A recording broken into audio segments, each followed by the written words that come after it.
Guys what's up, स्वागत है नई वीडियो में जिसमें आज हम बहुत ही डिटेल में सीखने वाले हैं हैंडस्प्रिंग फ्रंट समरसॉल्ट। तो आइए सबसे पहले देखते हैं इसका फुल मोशन।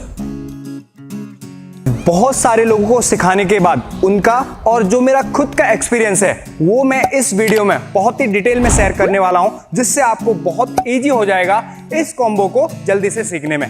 तो चलिए स्टार्ट करते हैं पहले स्टेप से। फर्स्ट स्टेप, देखो दोस्तों, ये दो फ्लिप का कॉम्बो मूवमेंट है जिसमें आपको बॉडी कोऑर्डिनेशन एंड पावर दोनों की जरूरत होती है, तभी आप इसे अच्छे से एग्जीक्यूट कर सकते हैं। इसका जो सेकेंड मूवमेंट है फ्रंट फ्लिप, उसमें हाइट आने के लिए आपको पहला मूवमेंट हैंडस्प्रिंग अच्छे से होना चाहिए और उसे परफेक्ट करने के लिए हम कुछ एक्सरसाइज करेंगे फर्स्ट स्टेप में, उनको आप कंटिन्यू प्रैक्टिस करें दिखाए गए तरीके से। फर्स्ट एक्सरसाइज है, उसमें हम होप स्विंग एंड हैंडस्टैंड की प्रैक्टिस करेंगे। होप स्विंग प्रैक्टिस किस तरह से प्रैक्टिस करना है, ध्यान से देखें।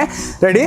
यहां से नंबर 1 आपने क्या करना है, यहां से पूरा स्विंग लेना है 1, ये आपका 1 स्विंग एंड होप हो गया। अब यहां से आपने ये होप लेते हुए किक करना है और हैंडस्टैंड की प्रैक्टिस करनी है। ये कंटिन्यू मोशन में आपने प्रैक्टिस करना है, ध्यान से देखें, हम कंटिन्यू मोशन में प्रैक्टिस करेंगे। पहले तो स्विंग 1 अप 2 अप, ये आप स्विंग की प्रैक्टिस कर लें।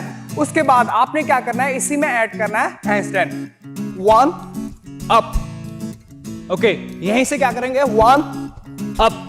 इस तरह से आपने क्या करना है, हैंडस्टैंड की प्रैक्टिस करनी है। ध्यान दे, जब आप हैंडस्टैंड कर रहे हैं, हैंडस्टैंड में आपके शोल्डर लॉक होने चाहिए, एल्बो बेंड नहीं होंगे, एल्बो को स्ट्रेट रखना है और शोल्डर लॉक होंगे इस तरह से। यहां से होप स्विंग एंड इस तरह से आपने क्या करना है, शोल्डर को लॉक करना है और स्ट्रेट रखने की कोशिश करना है। हल्का सा पुश करेंगे आप शोल्डर से।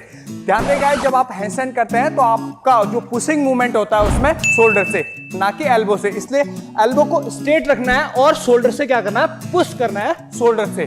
तो ये चीज का ध्यान रखें और अपने जो शोल्डर का एंगल है, आपका जो हैंडस्टैंड का एंगल है, वो इस तरह से आपने 60 डिग्री के एंगल में रखना है। बहुत ज्यादा आगे नहीं जाना और बहुत पीछे भी नहीं रहना है। इस एंगल में रखते हुए आपने पुश करना है, जिससे आपको फ्लाई मिलेगा हैंडस्प्रिंग में और उसके बाद आपका जो सेकंड मूवमेंट है वो भी परफेक्ट हो जाएगा। सेकंड जो एक्सरसाइज है, इसी में आपको ऐड करना है, उसमें हैंडस्टैंड करके आपने पुश करना है और उसी में हैंडस्टैंड रोल कर देना है। ध्यान से देखें। रेडी?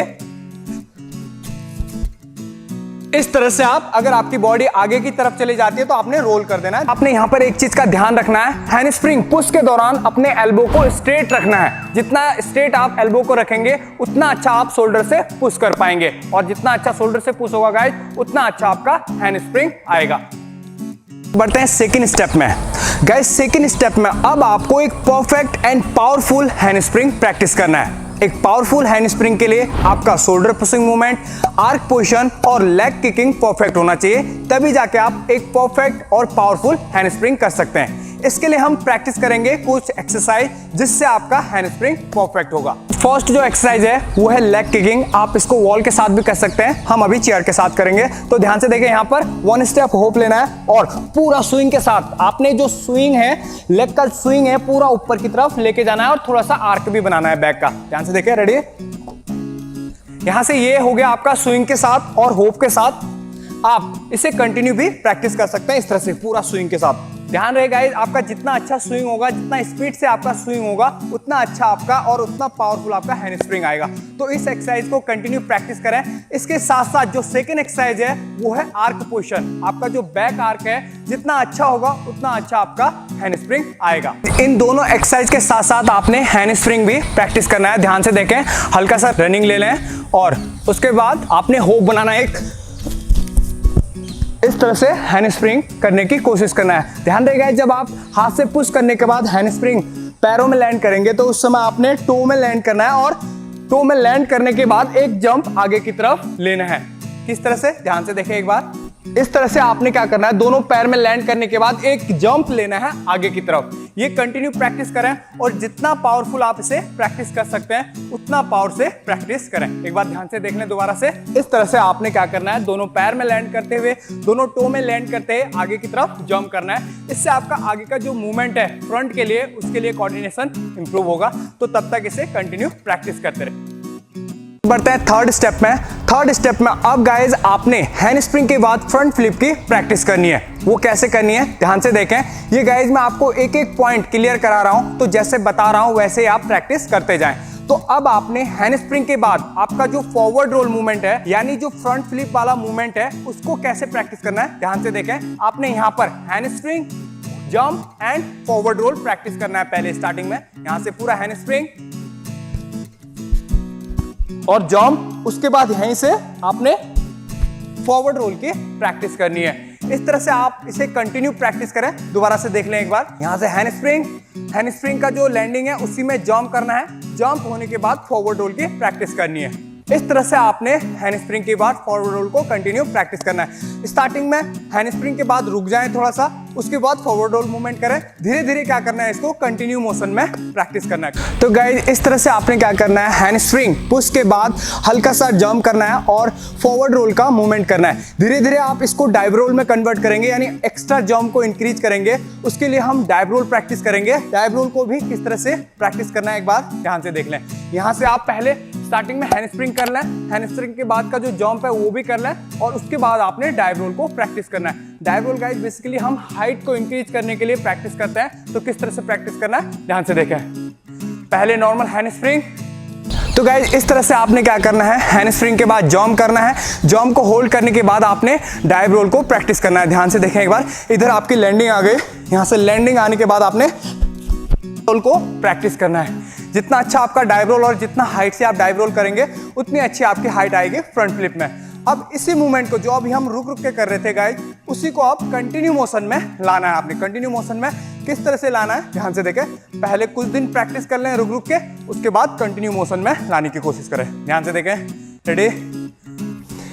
तो गाइस इस तरह से आपने क्या करना है, हैंड स्प्रिंग पीछे से फोर्स के साथ प्रैक्टिस करना है और उसके बाद डाइव रोल की प्रैक्टिस करनी है। इसको जितना ज्यादा प्रैक्टिस करेंगे गाइस उतना अच्छा आपका फ्रंट फ्लिप का मूवमेंट आएगा। इस तरह से आपने क्या करना है गाइस, जंप करके टक जंप की प्रैक्टिस करनी है। इससे आपका बॉडी कोऑर्डिनेशन इंप्रूव होगा। इस तरह से आपने क्या करना है, कंटिन्यू जंप भी प्रैक्टिस करना है, जिससे आपका कोऑर्डिनेशन हैंड स्प्रिंग के बाद आगे के मूवमेंट कोऑर्डिनेशन इंप्रूव होगा। उसके बाद हम फोर्थ स्टेप में मूव करेंगे। Fourth step. तो दोस्तों अब यहां पर आपको फ्रंट फ्लिप को कंटिन्यू मोशन में लाने के लिए और उसका कोऑर्डिनेशन मिलाने के लिए दो एक्सरसाइजों को प्रैक्टिस करेंगे। सबसे पहले इतना सा हाइट ले लें, 1 फीट या 1.5 फीट का हाइट ले लें।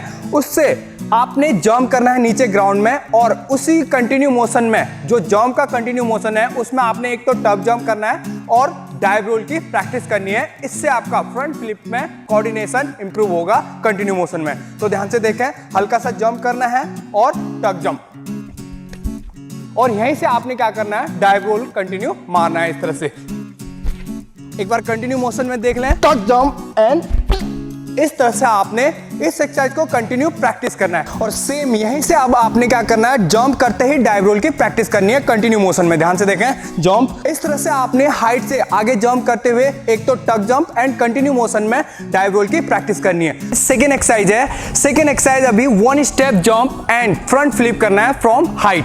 तो गाइज यहां से किस तरह से करना है एक बार अच्छे से देख लें। इधर से एक जंप करना है आपने यहां से, और नीचे की तरफ क्या करना है, फ्रंट फ्लिप करना है कंटिन्यू मोशन में। जंप के साथ ही जो आपको जंप मिलेगा, जो स्टेप के साथ ही आपको जंप मिलेगा, उसी में आपने क्या करना है, फ्रंट फ्लिप को प्रैक्टिस करना है। ध्यान से देखिए एक बार। रेडी। यहां से जंप। इस तरह से आपने क्या करना है, हाइट से नीचे की तरफ जंप करना है। एक बार दोबारा से देख लें। तो गाइज ये दोनों एक्सरसाइज आपके बॉडी कोऑर्डिनेशन एंड एक फ्लिप से दूसरे फ्लिप में ट्रांजैक्शन को इंप्रूव करेगा। जो कोऑर्डिनेशन होता है एक फ्लिप से दूसरे फ्लिप में जाने का, उस ट्रांजैक्शन क्वालिटी को इंप्रूव करेगा, जिससे आपको मदद मिलेगा हैंड स्प्रिंग के बाद फ्रंट फ्लिप को हाइट से करने में। साथ ही साथ इससे आपका फ्रंट फ्लिप भी इंप्रूव हो जाएगा गाइज। ये दोनों एक्सरसाइज करने के बाद आप इसे ग्राउंड में भी प्रैक्टिस कर सकते हैं, 2 स्टेप एंड फ्रंट फ्लिप को। उसके बाद हम फाइनल स्टेप को प्रैक्टिस करेंगे। आपको अच्छा सा सरफेस लेना है जो कि हाइट से नीचे की तरफ आपको चोट ना लगे। हमारे पास अभी यही अवेलेबल है, तो दिखाने के लिए हमने ये यूज कर रखा। आपको अच्छा सा सरफेस लेना है। बढ़ते हैं फाइनल स्टेप में। फाइनल स्टेप में आप जितनी भी स्टेप हमने पीछे प्रैक्टिस कर रखे हैं उनको एक साथ प्रैक्टिस करना है गाइज, कोऑर्डिनेशन के साथ। लेकिन गाइज मैं यहां पर एक चीज आपको बता देना चाहता हूं, फाइनल स्टेप प्रैक्टिस करने से पहले आपका जो फ्रंट फ्लिप है वो सेकेंड मूवमेंट है, उससे पहले आपका हैंड स्प्रिंग है और उससे भी पहले आपका होप मूवमेंट है। तो आपको फ्रंट फ्लिप का नहीं सोचना है, पहले आपका जो पहला मूवमेंट है होप अच्छा करेंगे और उसके बाद हैंड स्प्रिंग को अच्छे से करेंगे तो आपका फ्रंट फ्लिप ऑटोमेटिकली अच्छा हो जाएगा। तो तो गाइज एक बार सारे पॉइंट को एक बार रिवाइज कर लेते हैं, क्या क्या आपने ध्यान रखना है। सबसे पहले आपका रनिंग मूवमेंट होना चाहिए, उसके बाद होप मूवमेंट अच्छा होना चाहिए। होप होने के बाद आपने हाथों का जो पुशिंग मूवमेंट है, एल्बो बैंड नहीं करने, शोल्डर पुशिंग मूवमेंट है उसको अच्छे से प्रैक्टिस करना है। उसके बाद अपने पैरों को अंदर आर्क करते हुए, बॉडी का आर्क बनाते हुए हैंडस्प्रिंग को करना है। और उसी जंप में आपने क्या करना है, हाइट से फ्रंट फ्लिप को टक करके रोटेशन करके और लैंडिंग करने की कोशिश करनी है। और लैंडिंग में हल्का सा पैरों को बैंड रखेंगे। तो पूरा मोशन एक बार देख लें, पूरा रनिंग के साथ, होप के साथ एंड फ्रंट फ्लिप। रेडी? तो गाइज इस तरह से आपने पूरा कोऑर्डिनेशन मिलाते हुए पूरा जो आपका सेकंड मूवमेंट है उसको आपने ज्यादा नहीं सोचना है। पहले स्टार्टिंग से लेकर आप फिनिशिंग तक क्या करते आए, पहले के जो मूवमेंट है उनको क्लियर करते आए, आपका फ्रंट फ्लिप ऑटोमेटिकली हाइट से आ जाएगा और अच्छा हो जाएगा। तो गाइज इन सारे पॉइंटों को अच्छे से प्रैक्टिस करें। हो सकता है गाइज इसके लिए थोड़ा सा आपको टाइम लगे और थोड़ा सा टाइम देना भी है गाइज, ताकि आपका कॉन्फिडेंस लेवल बढ़े और उसके बाद आप प्रैक्टिस कर सकते हैं। आप इसमें अपने पार्टनर की हेल्प भी ले सकते हैं गाइज स्टार्टिंग में, ताकि आपको डर ना लगे। आई होप गाइज वीडियो आपको पसंद आएगा। अगर पसंद आया तो एक लाइक जरूर करें गाइज प्लीज, और चैनल पर नए हैं तो चैनल को जल्दी से सब्सक्राइब कर लें ताकि फ्यूचर में आने वाले वीडियो मिस ना हो। वीडियो देखने के लिए और मेरे साथ बने रहने के लिए thank you. Bye bye. Finish.